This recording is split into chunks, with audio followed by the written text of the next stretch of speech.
people mostly tune in later. All right, Yeah. so like I promised on the weekly breakdown, I've got Tradin Tony, Tom Brady Tony, Mr. Underrated, Mr. Underappreciated. I've got Tony here to talk about not how great he thinks his own team is, not how great that we should think the Marlins are, not the good fight in the NL East, but mostly about some trades. Got a lot of recent trades lately. Tony's got some power ranking stuff he wants to break down. So first, Tony, welcome.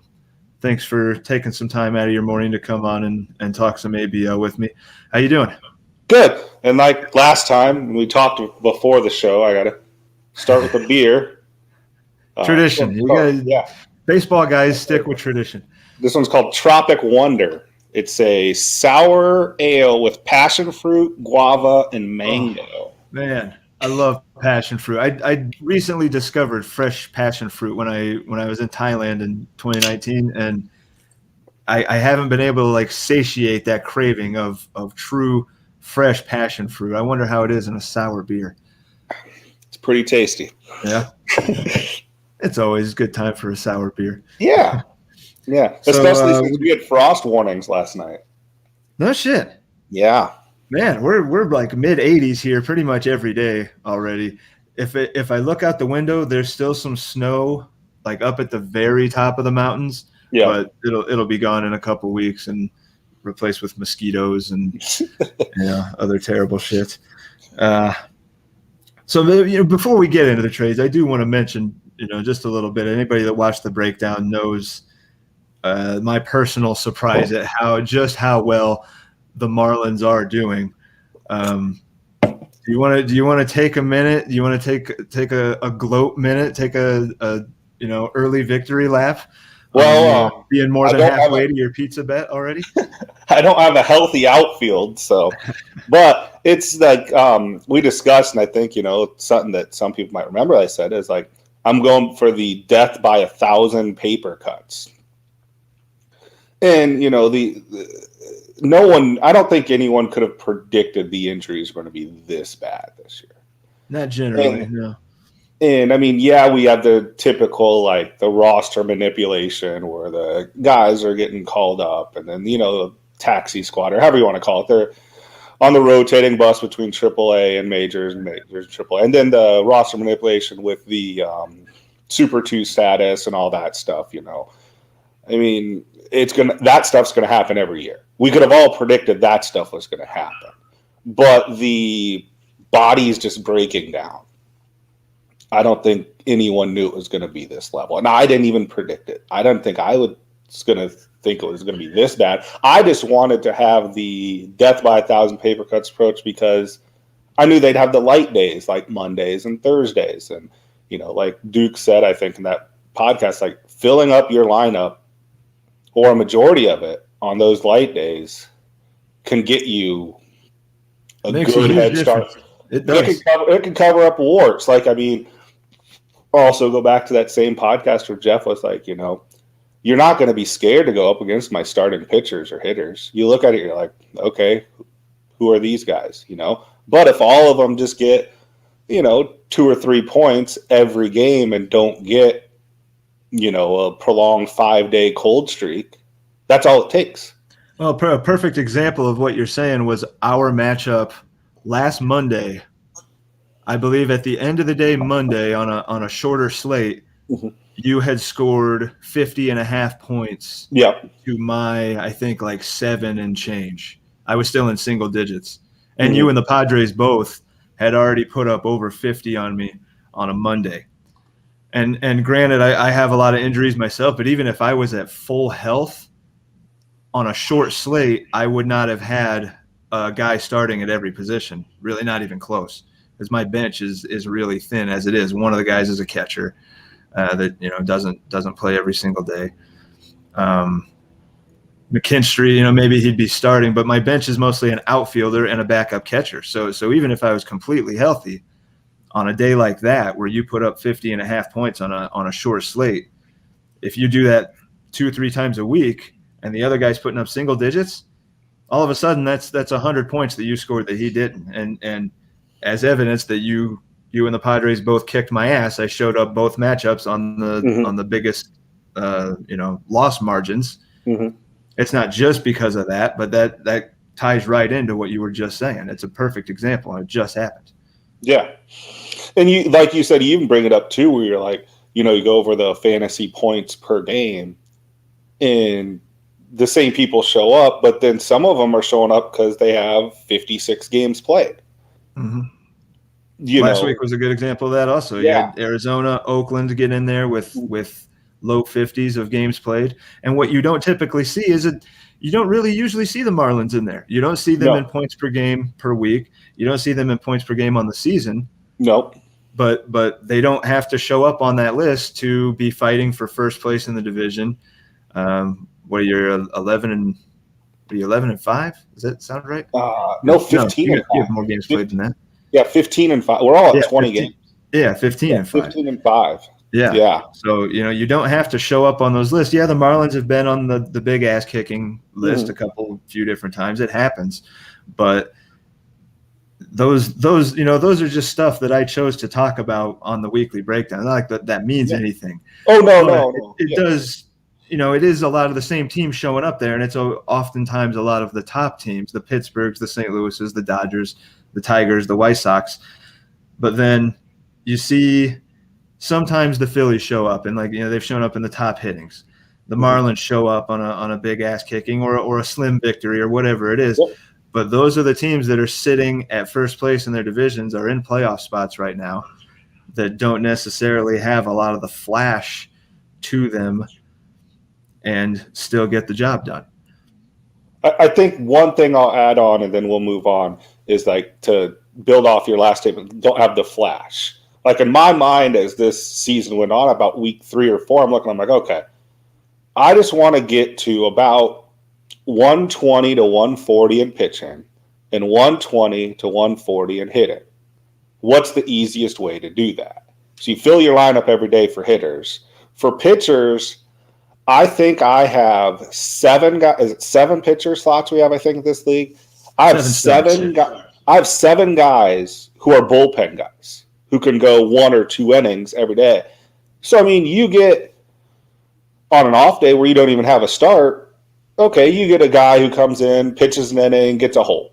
Another guy comes in, pitches an inning, gets a hold. Holds are only 2 points less, I think. I think it's 4 to 6 or something like that. They're valuable. They're a lot more valuable, I think, than people thought they'd be. And you've got the sparps, like you were saying. You can put those guys in almost every spot on a given day, even if you don't have the starters going. You've got guys in your relief, in your RP spots that are potentially coming out of the pen. And then you got guys in your SP spots that are still potentially coming out of the pen.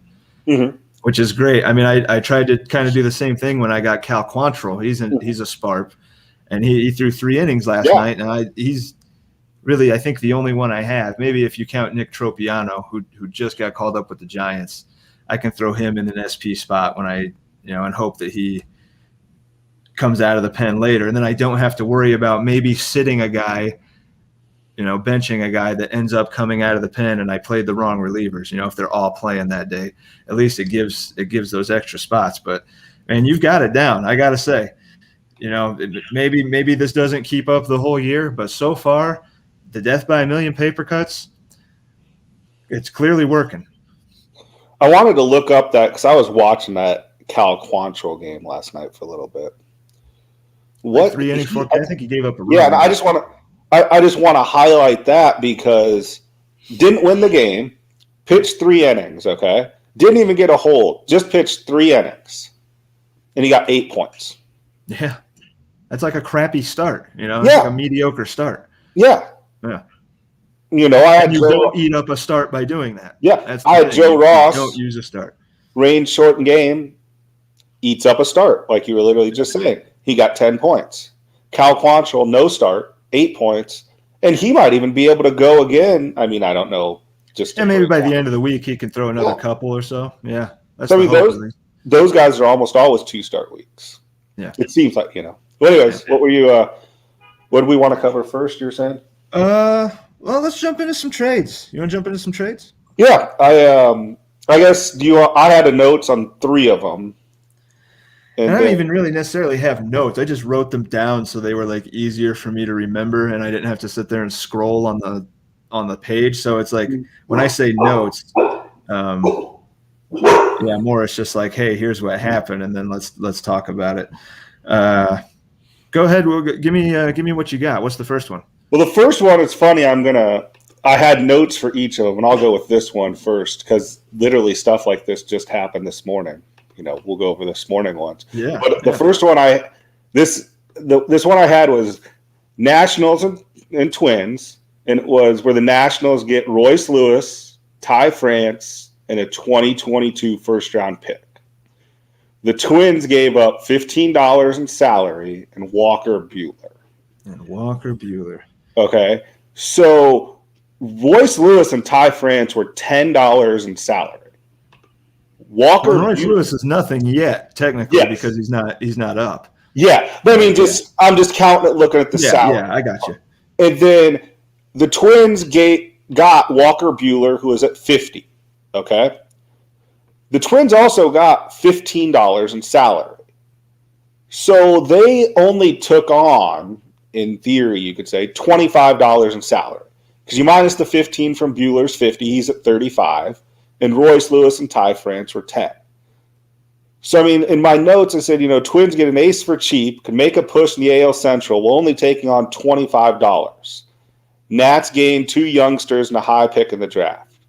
Then I also said, Twins only have $29 left in cap space. Maybe they should think of trading with the Marlins. I hear they have plenty of cap space to give away. Then he kind of veers away to make this morning the Alex Cobb and Domingo Germán trade for a bunch of $1 minor league players. I don't know that much about any of them, but Domingo Germán was only $6, and Alex Cobb is $1. I know that because I had it. Damn good for that $6 too. Yeah. So I mean, he went and got the arms without even needing the cap space.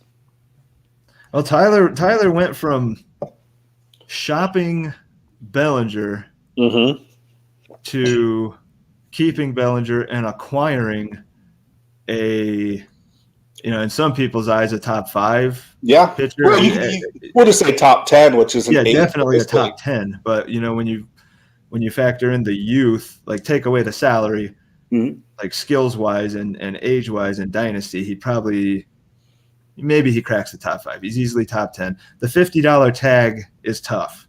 It is. For Tyler to be able to keep, both Buehler and Bellinger, that alone is $100+. So he's clearly going for it this year. And you've watched a lot of the breakdowns. You've heard how often, I call him tough luck Tyler. He's had some bad losses, some really thin bad losses. His record could easily be 3 or 4 more wins than it is. Yep. And that was before acquiring Buehler. And that was with an injured Bellinger. His team was already pretty good. So he gets a Bellinger back and he acquires a Buehler. This is a team to watch out for. And I'm thankful because I believe I've already played him. I did too, at least once. I'm pretty sure I want to double check. But I'm pretty sure I've already played him. And it was pretty sure it was the narrowest of. Yeah, I played him in week 3. And it was a super thin. Yeah, or whatever. I'm just looking at him like, God, I'm so thankful I played him then. It's without Bellinger, and he didn't make those moves by then. No, because he just made the Buehler move a couple weeks ago, right? Yeah, 2.5 maybe. Last week. Yeah. This was that one big full. Scoring because this was the whole.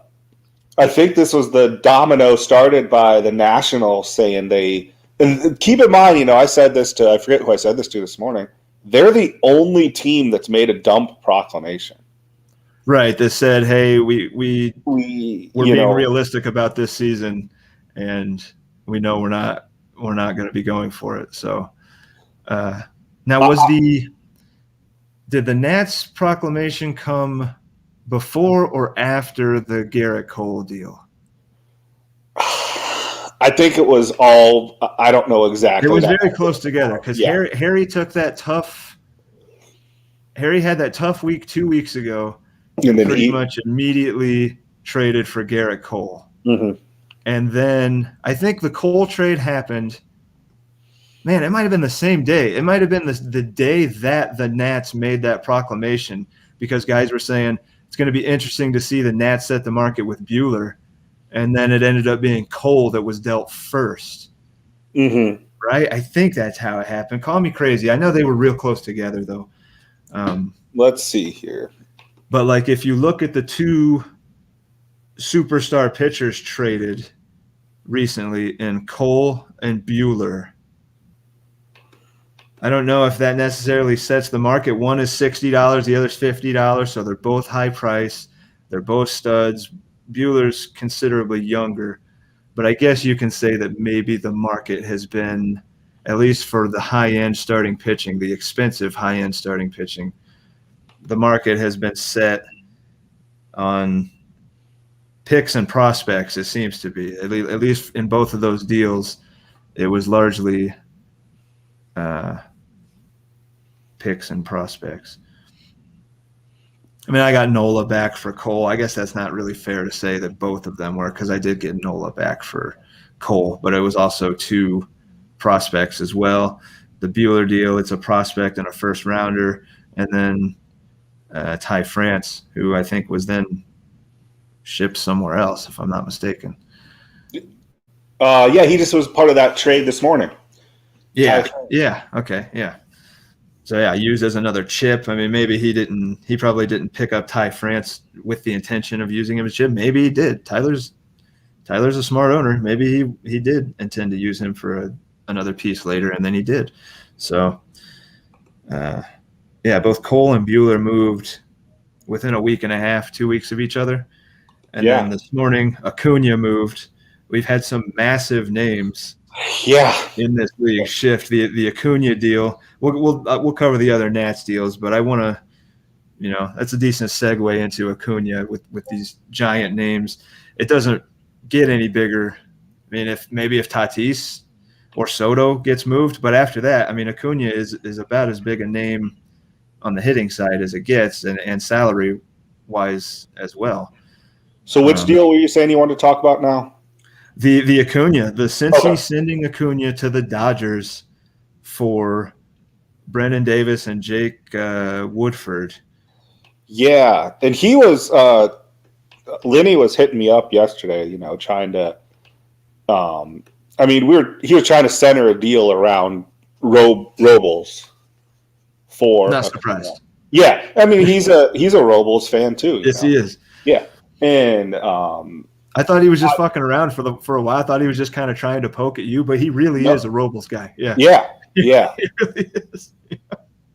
Not that there's anything wrong. I just kind of thought that he was giving it to you a little bit because you were the out of the closet Robles guy, in the league at least. But no, he really is a Robles guy. Yeah.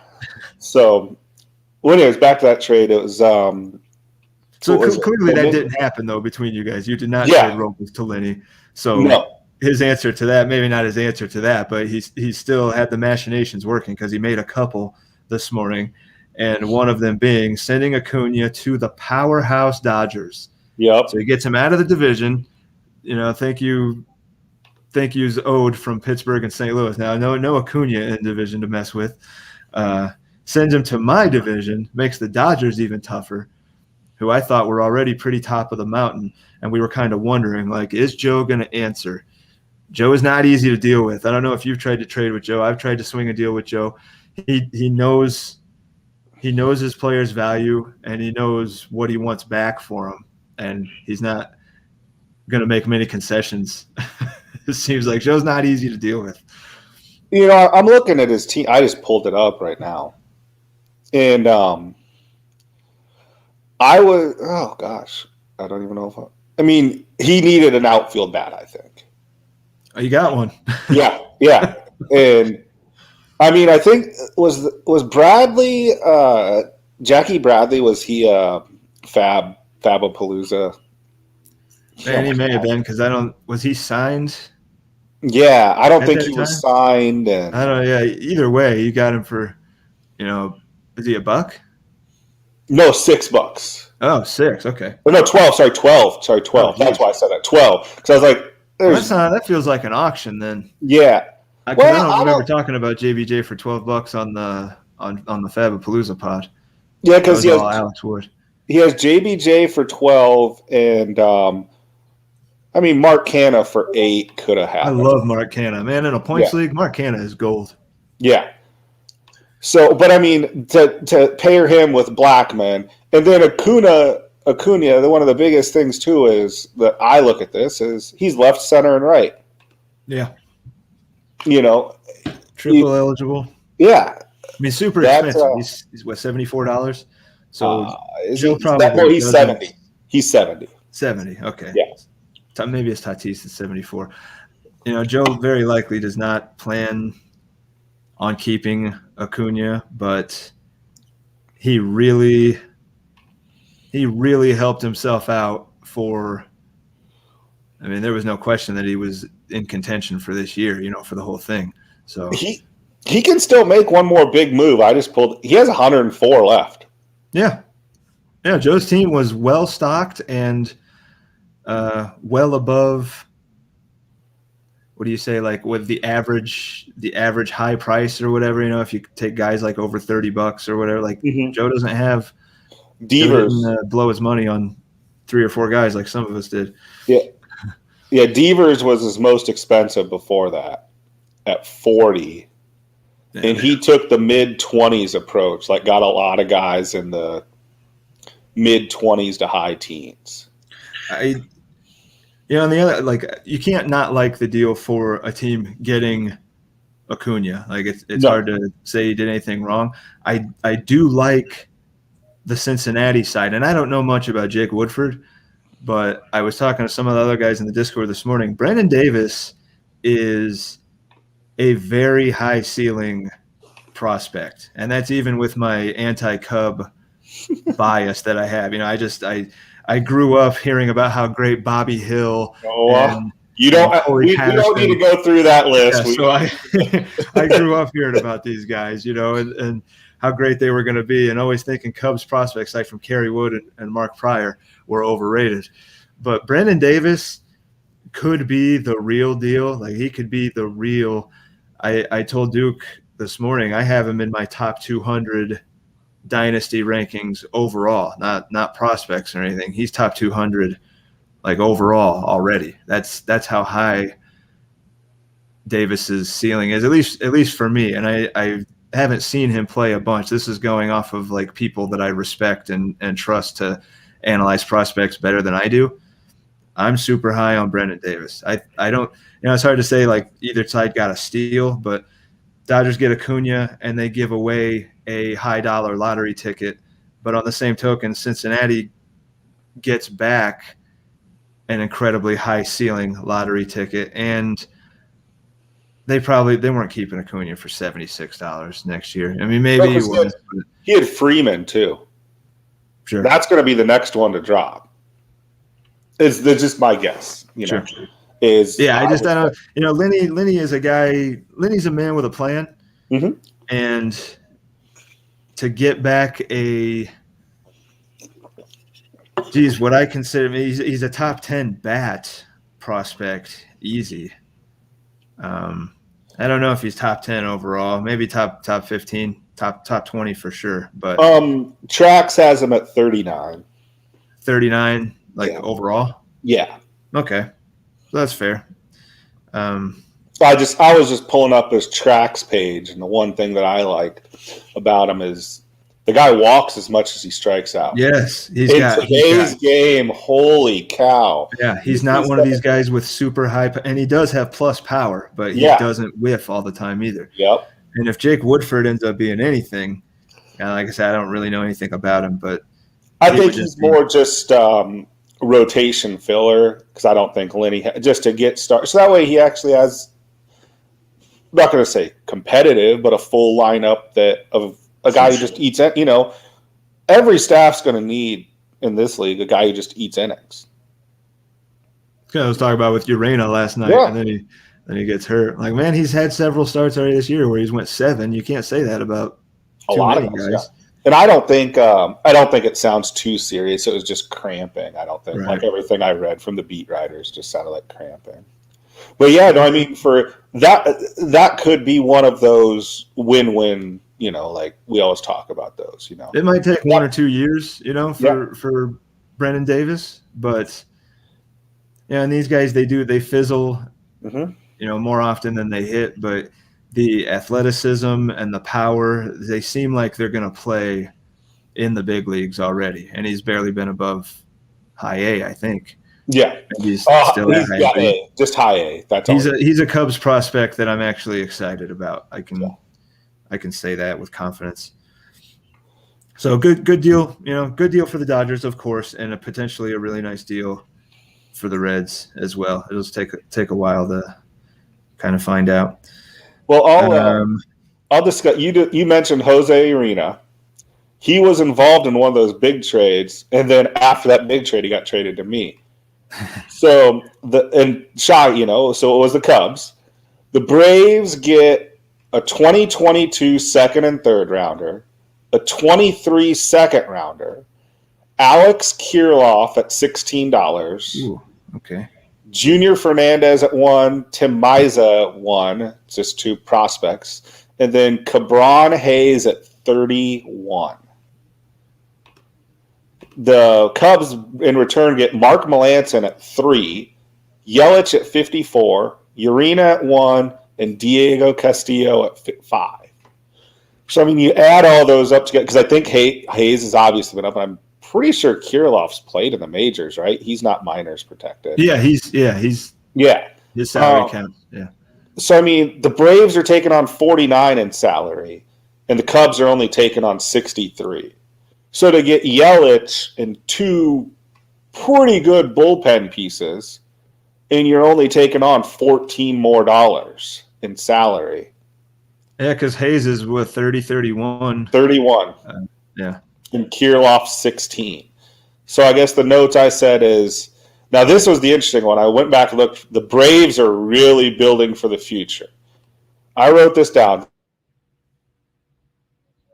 The Braves now have 2, so Kirilloff and Cabron Hayes, okay, for 16 and 31. They also have Torkelson for 23, Bobby Witt for 20, Jeter Downs for 7, Marco Luciano for 17, Mackenzie Gore for 29, Haesung Kim for 15, Dustin May for 23. The total for all those 8 is 181, and all of those players are 25 and younger. Doesn't he also have some other injured? Yeah, he had some injured. But, I mean, I just counted these as all those players 25 and under. Yeah. I mean, you heard the list of guys. Those guys all have super high value. Like, for someone who wants to, like, because, I mean, most of them are pretty reasonable friendly if any of them hit. The highest one is Hayes at 31. But, I mean, if Hayes hits and you have a $41 player, that's on par with, what people are paying for elite bats. Well, and a lot of that money right now, Hayes is counting, but Torque at, what is he, 23? 23, yeah, I think so. Witt at 30. 20. Like, those guys aren't even counting against his cap yet until they're... No, they're not. And Gore, same with Gore. Yeah, Gore's 29. Because I remember I drafted Gore. You drafted him? You traded him to me. Yep. And I traded him to the Braves in the Garrett Cole deal, I think. No, Frank had him. Frank traded him. Frank had him. Okay. Yeah, Frank somehow got I don't even remember how I acquired Garrett Cole in the first place. Yeah. Feels like it was a long time ago. So then I put Cubs game, bullpen, rotation, and outfield, because, you get the outfield with Yelich. You got 2 strong arms in Castillo and Melancon. They only gained 14 in salary. They still have $50 in cap, and I expect the Cubs to make one more big move. I mean, with 50 in cap, he's going for it. He's going for it, yeah. He knows who he's got to fight against. He knows he has to make some moves. And that did seem like a move that does help him. Frank's made some moves that kind of seem neutral to me in the past, not involving big names. Oh, yeah. He's made some deals that, at least on their face, seem almost inconsequential. And then he did say, I'm stepping up and throwing all my chips out there. So come and get him because I see what I'm up against and I'm trying to win this year. And that's a deal that, getting Yelich, it's not getting Acuna, but getting Yelich is showing that you're playing for this year. Yeah. Oh, yeah, for sure. And, like, something that's going to be interesting to happen with this auction next year is, yes, I understand we'll have the auction and then we'll have the first-year player draft. But there's going to be some of these guys who are in A and AA ball right now who are not owned, okay? And he may be going with the approach of, okay, I'm trading away all my rookie picks, but I'm going to deeply scout the A and AA ball and attack those guys in the auction. So he might not be completely giving up on you. He's giving up on the elite level youth because you won't be able to get those unless you got first-year player draft picks. But, he might be going with that or just keep stocking the cupboard with the lower guys who pop off and the minors run up. Because there's going to be people who are unowned or just get dropped because people have full minors roster spots. Cuts are going to happen. They have to. I had to get rid of a guy after my trade. I had to cut Chris Davinsky. He's been terrible. He's hurt. He's hurt again. He's been hurt twice already this year. I got him for $1 in Fab anyway, so he had to go. I mean, guys like that are going to show up. Oh, yeah. And then the other one, did you have any other things to say? Because I was just going to move on to your trade. Yeah, not on that one specifically. No, I think you hit it pretty good. The other one I had was the Rockies get Tyler Soderstrom. I think it was $1, I'm guessing. Yeah. Because I didn't write it down. Aaron Nola for 42, and Johan, sorry, I butchered. I don't know if it's Johan or Hyon. It's like Jhoan. I don't know how to say it. Duran. And then market on Durant.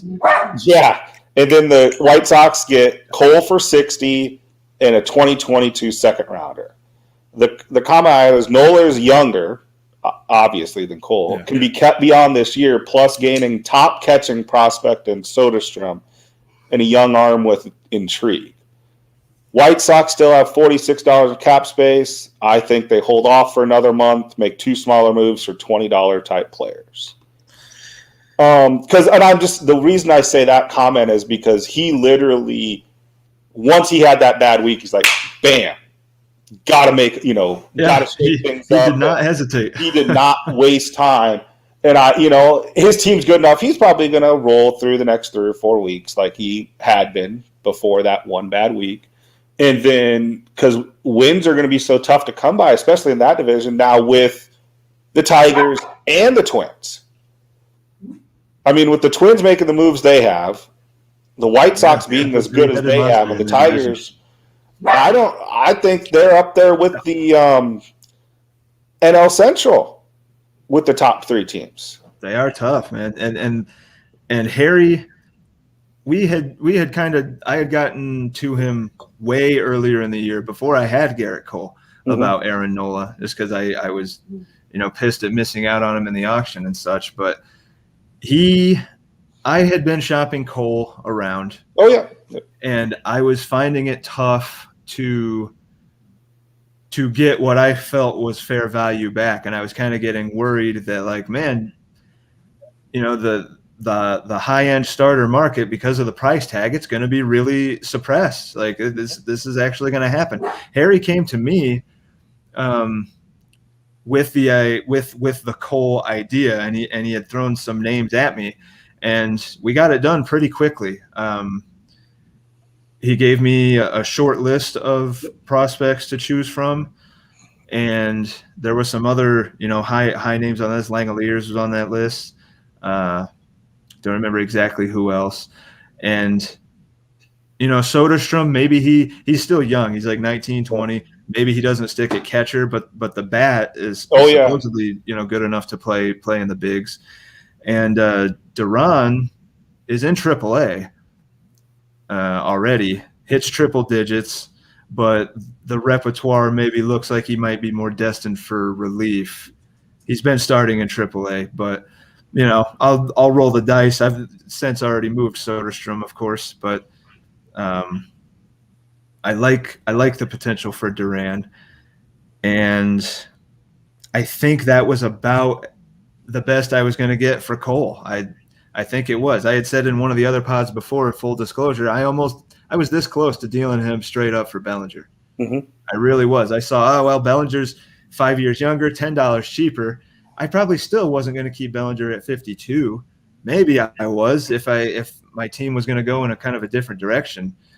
But I don't know that I see or foresaw myself keeping Bellinger. Now, $42 NOLA, now we can talk about keeping him at least for one more year. And yeah, I don't plan on moving him. And in fact, after the deal I made last night, we can just slip right into that. I traded a bunch of picks and Soderstrom. The picks being my 23, the Rockies 23 first, the Marlins 22 second, and the Rockies 23 second, along with the aforementioned Soderstrom and Tristan Lutz, the Brewers' currently triple eligible, I think, outfield prospect, to the 0-20 Cleveland Indians for Strasburg and Mike Minor. Strasburg at $31, Mike Minor at $6. I take on some inherent risk there with the big piece of that deal being Strasburg, a guy that's coming off a shoulder. He's coming off carpal tunnel. He's had the TJ. He's still weird. He feels like he's been around forever. But Mike Minor is actually a year older than he is. Yeah. But I'm taking on the risk, giving away the picks and the prospects for the oft-injured. But when he's on, he's still Strasburg. He's not throwing 100, but he can still put up. And he's $11 cheaper than Nola. Yeah. 31. So I wasn't ready to roll over on this year yet. I was not ready to do it. And really the trigger to that was being able to get Nola back for Garrett Cole. So I didn't have to shift into that mode where I'm selling off the pieces for youth and picks, all future stuff. Getting Nola back meant that I could still, and then Frank made the comment that if the season ended today, the Rockies actually would be the 8 seed in the NL, and I would be able to squeak my way in. I wouldn't last, but I'd be able to squeak my way in. So clearly I had to make moves. I wasn't keeping Cole, so let's get what I can get for him. But being able to get a good big leaguer back set me on the track to thinking that I could still make a run at it this year. And I hit Cleveland up. I came to him first. I said, "Hey man, you're 0-20. I'm not kicking you while you're down, but you're 0-20. When are you going to think about selling off Strass, or if you are thinking about it, what's the ask?" And it took some kicking back and forth, but clearly we got it done. And I like it for me, mostly I wanted Minor. It was Minor that I think I asked about Strass, but then I was like, well, if you want to save him for later, you want to deal him down the line, because he mentioned, if I hang on to him till August and he's healthy and he's Strass, I could get a monster haul for him. But if he gets hurt again, I risk getting nothing. So, what can you offer me for both of them? And it took us a while to get there through all the picks and the prospects and stuff. But I like it for my side, and I potentially quite like it for his side as well. This is a rare one that might work out for us both. It might end up terrible for us both. If Strass, his shoulder flares up and he misses, he misses the rest of the year after his next couple starts or whatever, this thing could be a disaster for both of us. If the picks don't pan out and the prospects don't pan out for him, it really could just be a grease fire. Yeah, because you gave up a first, a second, and a second. Yeah. Yeah. But you got two guys that are going to, you have two rotation guys. Like I've said this when I talk to many people and trade talks, those rotation pieces are gold. Maybe even more valuable than gold. But you brought up something that I want to say to people who listen to this, because I've talked to pretty much almost everyone trade talk wise. Harry does something that I wish everyone else would do. Give me a list to choose from. Like, I've talked to him a few times. I think we've only pulled off one deal. But he's very straightforward. Like, this is the list. Yeah. This is what I want. This I'll give up. Pick. Because I think sometimes people in trade talks get too squared in on this is what I want to go after and have no wiggle room either way.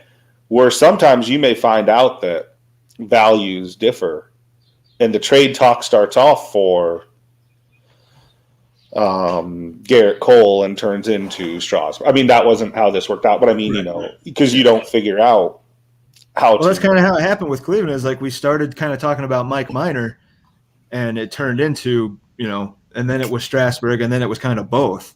Mm-hmm. Yeah, that's really like exactly the way that started off. But yeah, like with the Soderstrom acquisition for me, Harry did. He's like, what do any of these guys like ring your bell as, guys that you would consider in a Garrett Cole deal? And it's like it's Bam, Bam, and Bam. It was actually, I think two of them I got. Yeah, here's the list of three of them. It was Langelier, Soderstrom, and Duran. Mm-hmm. And he's like, pick two of the three. Do any of these two of these three, do it for you, prospect capital wise for a Cole deal. And yeah, it was that easy, man. It really was. Then I could really take a deep dive into those three guys, see which ones I liked. And I mean, shit, even you, I think you were kind of messing with me that night when I was like, what do you want for so-and-so? And you were just like, improvement. I was like, yeah, and I said, well, could you be more vague than just I want improvement? I actually, I say that, but then I'm going to call myself out. I'm usually pretty vague. I hold it close I don't want to disclose. Right. Oh, hey, this, I'm saying that how I value this guy. Like, I want people to give me the list. Right. So that I see their, but I don't want to get the list back. Because I know, it wasn't long ago that I said, no. For so-and-so, and you sent me one word. Yeah, improvement. Yeah. Yep. I said, you son of a bitch. Oh, by the way, second beer, Don Johnson. We talked about this one before. This is like a Miami Vice drink. Yeah. Rico Tubbs as his wingman. Is that a sour as well? Yeah, this one's like a smoothie sour. So it's a little smoother. It's with strawberry and pineapple puree with flake toasted coconut and lactose. I picture that first one was like super tart with the passion fruit and the mango and stuff. Yeah, like that sounded like a really tart. Or this is a little more smooth. Yeah, with the strawberry. Yeah. Yep. There was actually a trade. We'll do one more. Then jump into this power rankings. There was a trade that happened while we went live. Oh, really? I just was so we can break this down live. Yeah, I'm gonna go check. Oh yeah, I see the notifications at 9:55 a.m. Oh wow, Twins and Braves. What could this be? Yep. Garrett Cooper and Antonio Sensatella go to the Twins, and the Twins send Antonio Gomez, a catching prospect. It looks like. And their 2022 second round pick. So next year's round 2. Yep. To get a guy who's a starter. I mean, Sensatella, he just still does. Yeah, he starts. Yeah. At $4. 26 and he's $4. Those Rockies pitchers, you get one of them at $4 and they get traded away to. Yeah, I was going to say, get him out of Colorado. You might have something. And then Garrett Cooper, who is on the shorter side of the platoon with he's what, like $4 or $5? Yeah, $4. Yep. And he's homered like 3 nights in a row, something like that. I feel like he's hitting home runs like crazy all of a sudden. I don't. He actually did 20th, 21st, and 22nd. 3 home runs and 3 in a row. I felt like I kept seeing his name in there. And then the Twins are going to drop Tony Watson and Jordy Mercer. So there's some fab guys hitting the wire. Tony Watson was a guy I claimed in fab once the Giants, I think is who it was, signed him. And then I flipped him to whoever had him, and now he's dropped. So this Gomez, he's a Yankee catcher.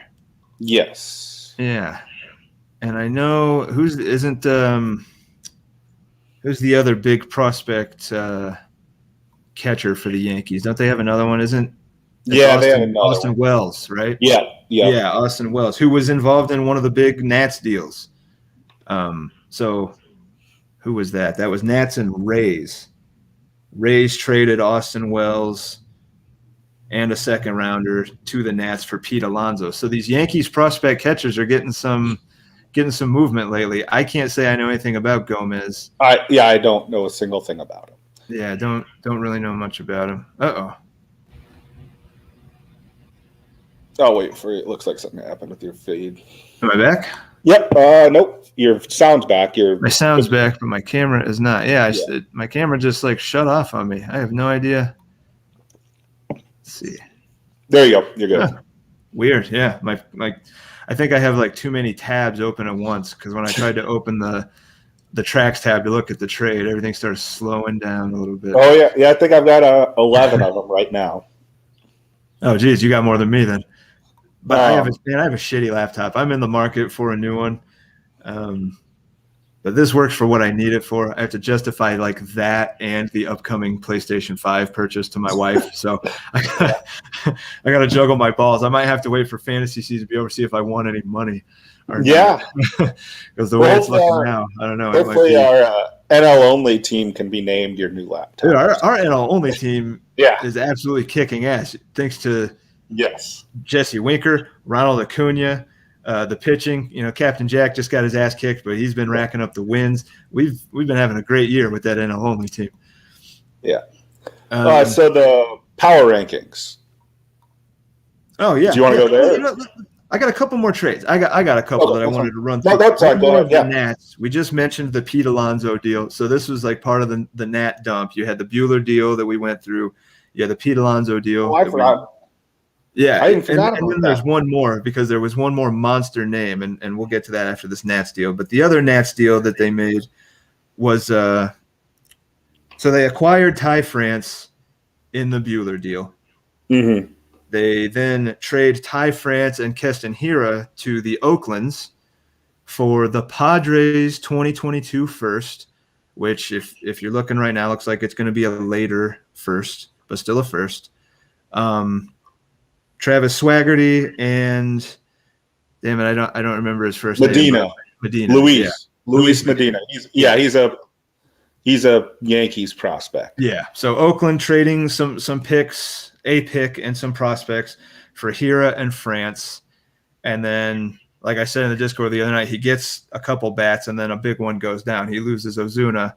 Yeah. Just a few days after he sends a pick to acquire. Well, then it also looks like that happened before the Adames trade too, which I mean, I know that doesn't affect Hira as much, right? But they kind of play around with their infield a lot.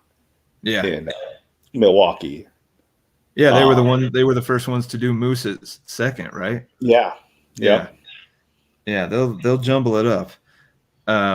So that was like the Nats they made 3 kind of rapid fire deals not right after making the dump proclamation. It was like a couple days, I think, but they stuck to what they said. They dealt Walker Buehler, Pete Alonso, Keston Hiura, and they got back a couple different firsts. Royce Lewis, pretty high end prospect still. Austin Wells, fairly high end prospect. Medina. Swaggerty, I don't know a ton about. And I don't know about Gerardo Carrillo. That's the other guy they got from the Rays. Don't know much about him. But they're definitely loading the farm system and they actually to get first-round picks. To add on to that dump, I don't know, did you see their deal with the Blue Jays? Oh, yeah. That involved a lot of guys. None of them were huge names.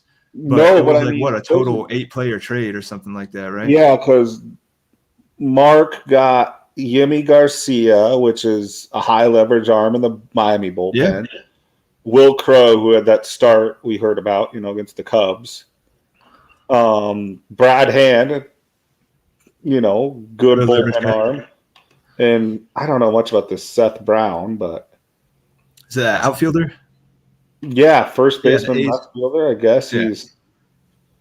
How many games has he played this year? It looks like 38. I mean, I guess he's a full-time player. He could easily be a full-time player next year for them too. Like the A's are one of those teams that you see guys rotating, and then next year they're starting every day. $1. Yeah. He's 28 years old, and he's eligible at first, left, and right. That plays. Seems like a guy up your alley. Yeah. Yeah.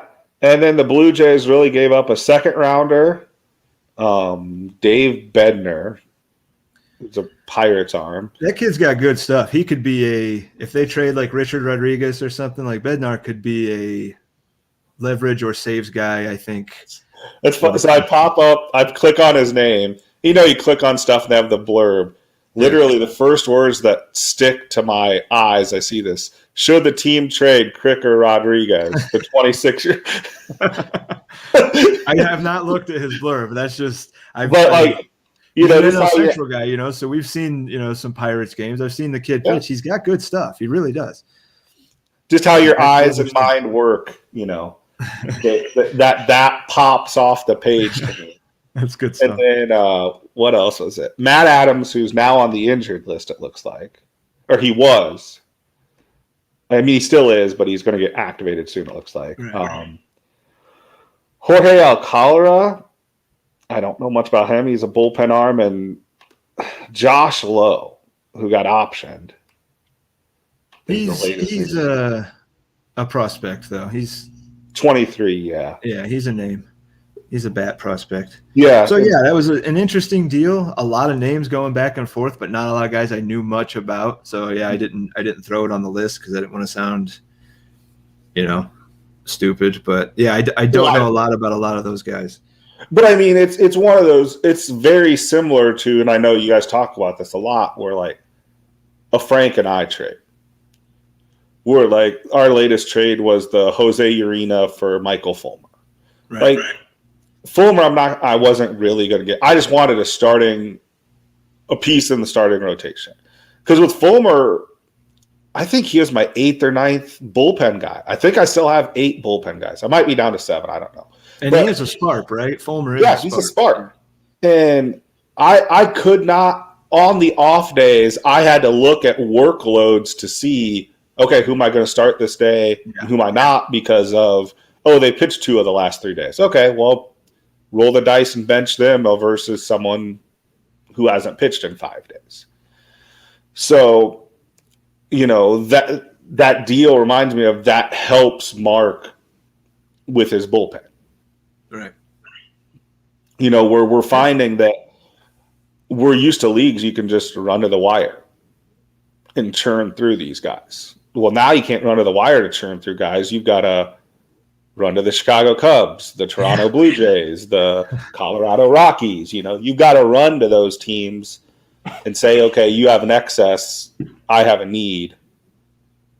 Let's make our needs and excesses match up. Well, speaking of the Cubs, that's the last deal I wanted to talk about, and the last monster name that got moved was the deal between the Cubs and the Orioles.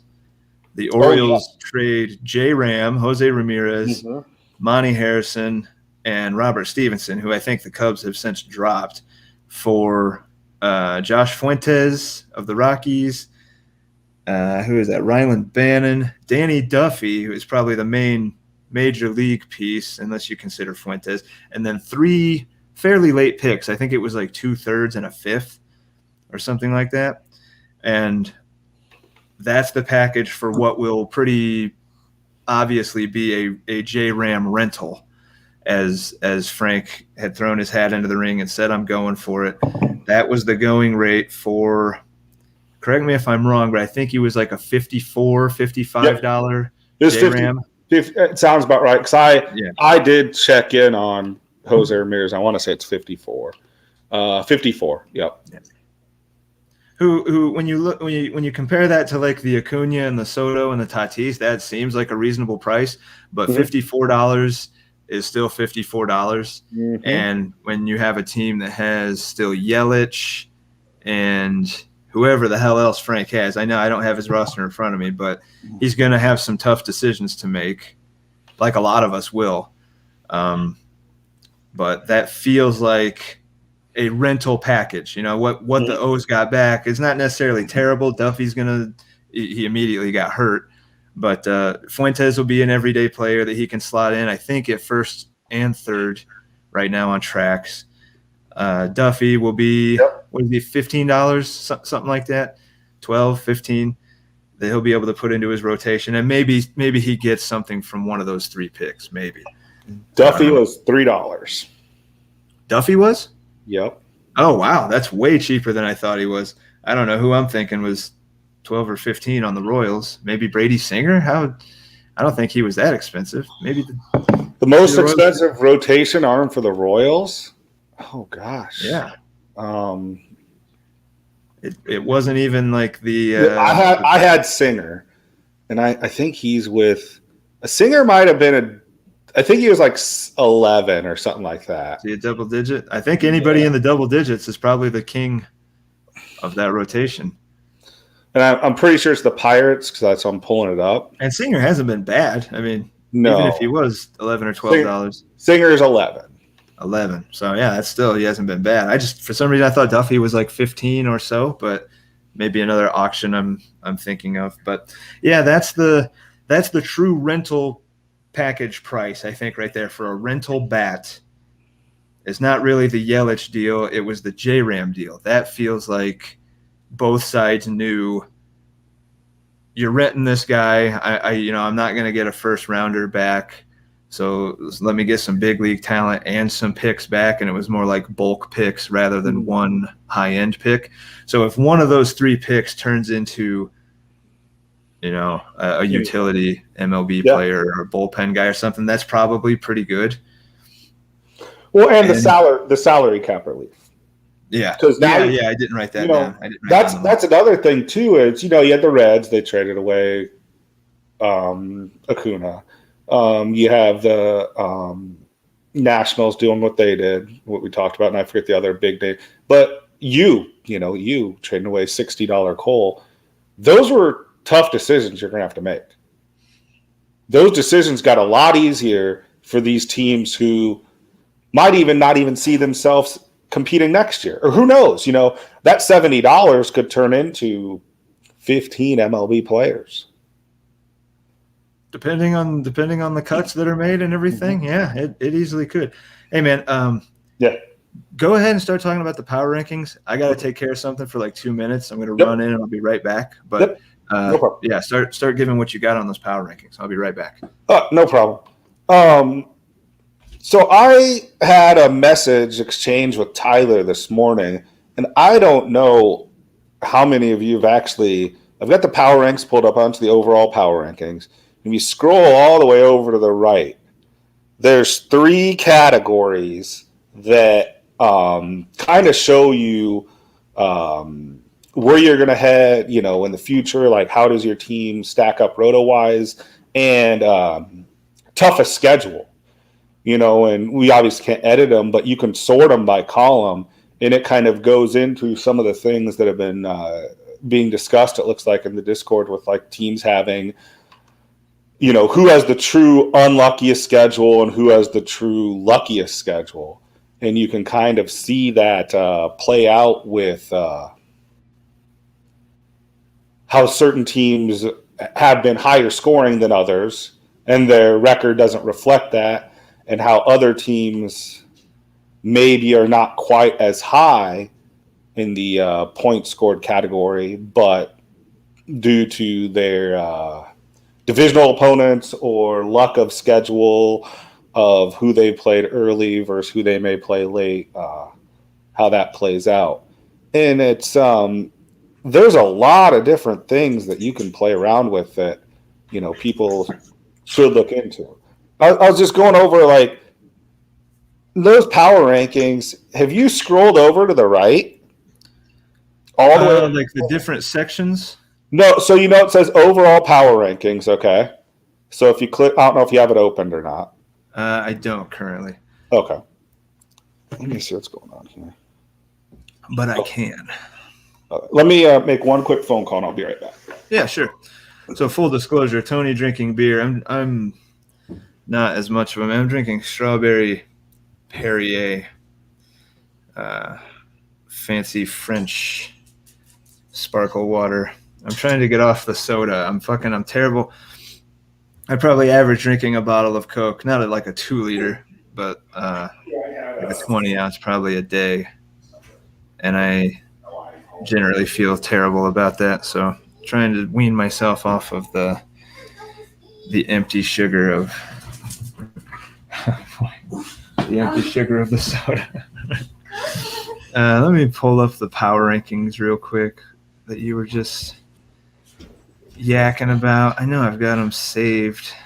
So you were I overheard you talking about that, trying to get rid of the pop, and that's what I've been doing. This stuff they sell at Walmart. It's like Clear American, okay? Oh man, yeah, we buy the carbonated cans. Yeah. And stuff. Yeah. Oh, dude, the bottle. These are like 40 cents or something like that. Oh man, They're this big, like 33 ouncer, and I think they taste better out of the bottle than the can. You know what, man? I think I'm gonna take you up on that, because I like the way that our Walmart is set up. The aisles are kind of funky. It's like everything in cans and then everything in bottles, and then I don't usually go down the bottle side, because the 12 packs are always like 3 for $11 or whatever the fuck it is. So I just grab those because we're shopping for 4 people or whatever. But yeah, I started getting into those recently in the quest to get off of the soda, and I just need that carbonation. I drink bottled water, but sometimes you need that carbonation. And I smoke and I get the cotton mouth and shit. I just want that carbonation, and I always am reaching for a fucking Coke, and it's just empty, terrible calories. It's sugar, bad processed sugar. Well, it was back to the power ranking thing. So you got that pulled up? No. I was looking for the link, and then I got talking about water. Oh man, Syndergaard shut down for 6 weeks. I'm just seeing. Yeah. Ouch. Oi. Glad I almost traded. So full disclosure, I almost traded for Syndergaard. Almost. That's Cleveland as well. I think I was like talking about that name with him, and he said something similar to the Bueller package. And I said, man, I just don't think I have the horses for that. I don't have the prospects for it. I don't have like 3 or 4 in the top 150 that I want to give up. He's like, well, that's fine. I'm happy to keep him. He's not horribly expensive, but that's got to be a wrench in that. Shut down for another 6 weeks. Not that he was probably planning on getting a ton out of Thor this year anyway, but you never like a guy coming back from surgery to be immediately shut down for another 6 weeks. Yeah. All right, I do have the power. Well, they're loading. All right, I do have the power rankings. So if you go to the overall power rankings, and then if you scroll on the bottom all the way over to the right, I don't know if you've seen these 3 categories. Oh shit! Yeah, I just found out about this morning. Yeah, I just found out about this morning. Wow, so I was talking to Tyler. I know he's got it to where all the score weeks are like there and ready to be filled in. So that's why you. But he just has it set up this way because he's worked ahead and he's got all the weeks. Yeah. So I understand why they're over there. Yeah, but man, I did not realize so that was there. You can sort this. And I was talking about so if you look at that average weekly total SOS, you can sort it to see who is the true unluckiest and true luckiest teams. And then it also has that roto score modifier. So what he's done is he's actually broken down how we would look if this was a roto league. Right. Now, I talked to Tyler, so correct me if I'm wrong on some of this, because I chatted with him before this, and I kind of had some few questions. And this is my understanding of this, is that average weekly total SO, is pretty much a strength of schedule. You got the roto score being scored against you. And then there's also the third one, which is a projection modifier. So that is what their system says, I believe, for how high you are. So if you want that number to be higher for you. Correct. Yeah. So you could sort it by high to low and low to high, and then so you just sort one of them, then you scroll back over, and it still keeps their ranking in one column, so you see where they rank overall, and then it ranks them by. I did not know this stuff was here. This is really cool. I'll let you look at that. I got a air conditioning guy. It's going to take 1 minute to tell them what to you're do. fine. But then you can play around with this, and I'll be right back, because that's a lot to digest there. So I'll be right back. The first thing I'm noticing is how there are only two teams that their average weekly score against is over 300 points, and it's the Brewers and the Indians, a couple of teams that not only have trouble filling out a healthy lineup for themselves, but are also consistently having high scores put up against them. There's one, 297. The Blue Jays. So the Blue Jays, so Mark is not wrong in stating that he's been a little unlucky. He is averaging 297 points scored against him, when while he might be averaging more than that as he scores. So, well, no, not really. He had 1 week where he put up 315, 469 in week 1. That doesn't really count. And then 334 in week 7. So, yeah, he's ran into it a little bit. I will point out that my team has a measly 4 for the roto modifier, but a 0.65 for the projection modifier. So, I'm up there with the big boys. The 0.75 seems to be the top, but 0.5 is the bottom. So I'm kind of right in the meaty part of the curve there. Honestly, the Rockies are, man, that's a really cool thing to point out. I did not know either of these columns were here. The top 3 teams each have a 10 in the roto score modifier. You higher for you, and a 0.75 in the projection modifier. You'd like that to be higher for you. That's the Dodgers, the Tigers, and the Cardinals. Pretty, sounds like my dogs did a good job of talking for me. Yes, I know. Mine is a shrill little shit. That sounds like a serious dog you have. It's I got 2 of them. They're Australian Shepherd Poodle mixes. Oh wow, I love Aussies. Fun little dogs. So what were you saying with I heard you talking about the multiplier and stuff like that. Yeah, I just thought it was really cool, and I mean it works out the way that kind of it should. Like the top 3 teams have, they all have the highest score that we have yet for the projection modifier, and they also have the 10 out of 10 roto score modifier. Now there's a couple in that 0.75 range.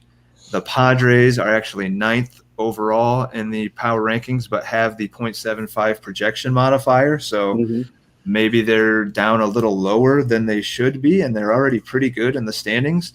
They do have an 8 for the roto score modifier, and they do average, man, who is that there that averages only 235 against? That's the Padres. Yeah, so they have ran into some, and he knows, we've talked about this before. The Padres have had some good luck against, and averaging 235 against, I think that's by quite a bit the smallest margin, just as I'm looking here. Well, yeah, you can sort. You know how to sort that, right? Yeah. Oh. I was just flipping it up and down and going through the other tabs, but yeah, 235 is by 11 points. Yeah, quite a small score to be. The top 3. The top 3 are Padres 235, Phillies at 246, and then me at 250. And what? My idiot dog, he drug a pillow off the couch. And yeah, I think it's really interesting that the 2 teams that have the most scored against them are 2 teams that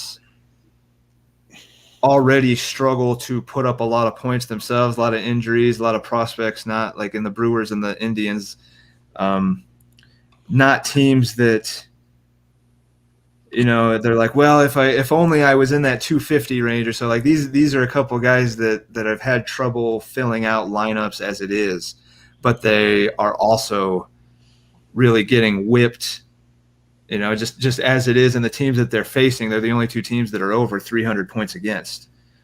So it's like insult to injury for those two guys specifically. But, we'll go over the top three there, but for the points against, but the top two, the Brewers, okay, well, yeah, you could see that coming. You have the Pirates, the Cardinals, the Cubs. Yeah. You're playing most likely one of those teams each week. And the Indians are getting the Sox, the Tigers, and the Twins. Yeah. Yeah. I mean, you're right. It makes sense. And then third in that is the Blue Jays, who have had a rather tough go of it. Yeah, Mark has gotten a little unlucky. He's not wrong about that. 292, you're looking at the Astros. So the Astros are one that I looked at. If you look, I pulled this up just last night. They're one that I really wanted to mention. So you mentioned the Angels. So I pulled up the AL West. The Angels are 13-6. The Astros are 9-11. Okay, so only one more game really for the Astros, but the Astros have outscored the Angels by almost 600 points, but have given up almost 600 points more than the Angels have. And the Angels are going to be on that list of hard luck teams, not just for injuries, but because I had said in the weekly, man, I shit on the Angels a couple weeks ago, and they just keep proving me wrong somehow. I don't know how he's doing it, but he is.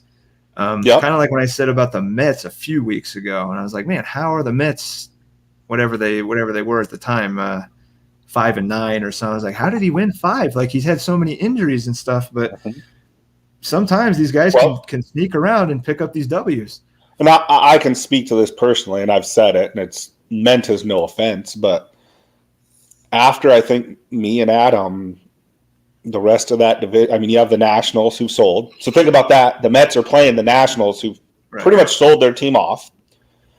And they're playing the Braves, who I don't think have really been buyers either. Very injured, the Braves have been also.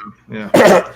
So when half of your division opponents each week are either going to be two teams who are competing for it with me and Adam, or the Mets or the Nationals or the Braves, who either through injury or selling off their pieces are not competing, you got a 50-50 chance if you just have a lineup that's there to win.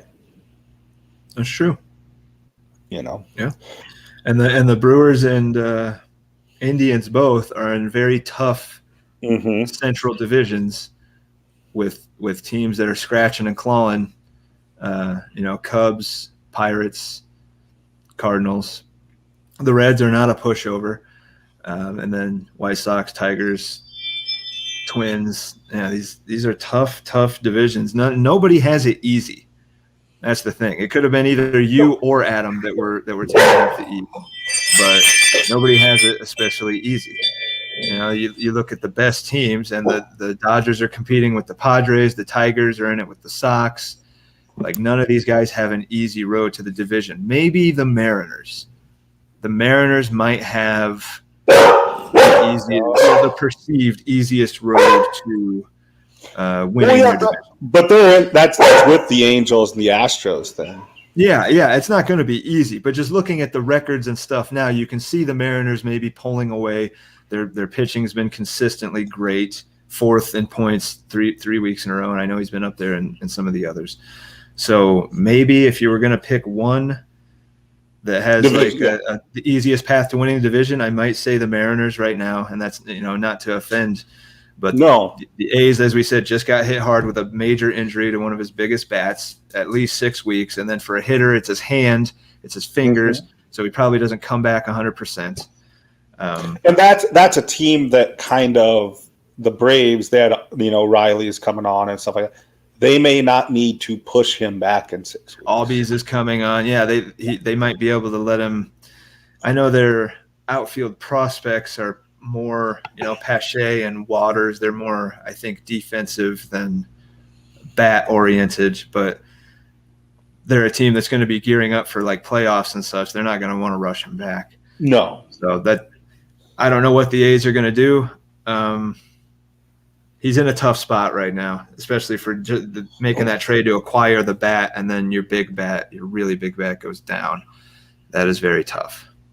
But yeah, like you said, there's a lot to play around with these power rankings. Like, you scroll over, like, there's so much more that goes into it than I think that I don't give Tyler enough credit. I always say, like, I'm going to do a power ranking show, but then I feel like it'll just be me sitting there reading what's on the screen, rather than like giving real insight to it. But there is a lot that goes into this, and it is like super fucking cool. It's the only league I've ever played in that had its own power rankings that were updated every week, and not just like when a guy felt like doing it, And you mentioned this about me, so I just went back to see how far the gap is between my points per dollar spent and the next closest, because it was 86. Like when you broke down the Marlins points per dollar spent, like right. They have that thing, and that's the only thing I'm in the green in is points per dollar spent. So I've got to hang my hat on something as points per dollar spent. I mean, hang it on your current record. Hang it on confounding. I think maybe everybody but your own expectations. Oh, I didn't even.